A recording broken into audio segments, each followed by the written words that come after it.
আজ আপনাদেরকে পরিচয় করে দিব মাতামুহুরী নদীর পাশে খুবই সুন্দর একটা রিসোর্টের সাথে, যার নাম Matamuhuri river side resort. Resort থেকে দেখতে পাবেন নদীর খুব সুন্দর ভিউ, আর দেখতে পাবেন আদিবাসীদের গ্রাম। তারপরেই দেখবেন যে এইরকম একটা ঝর্ণা যেখানে সব সময় পানি থাকে। তাহলে চলেন আপনাদেরকে বুঝিয়ে দিই এখানে কিভাবে আসবেন আর কত টাকা খরচ হবে। এখানে আসতে হলে আপনাদেরকে বাংলাদেশের যেই কোনো প্রান্ত থেকে চকরিয়া আসতে হবে। আমি এই মুহূর্তে রয়েছি চকরিয়া বাজার।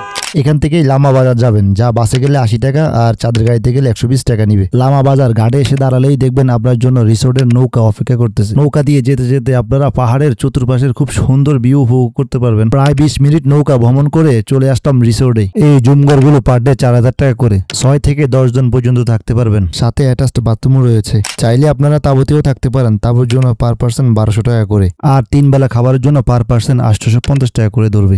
খাবারের মেনু আমি কমেন্ট বক্সে দিয়ে রাখবো, আপনারা চাইলে দেখে নিতে পারেন। আপনারা এখানে রাতের বেলায় ক্যাম্প ফায়ার করতে পারবেন।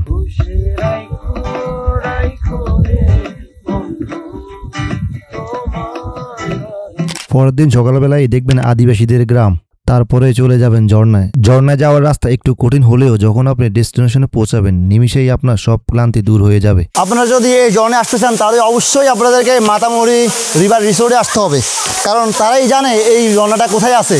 তাদের গাইড দ্বারাই এই ঝর্ণাতে আসা হয়, আর এখানকার আশেপাশে আর কেউ জানে না।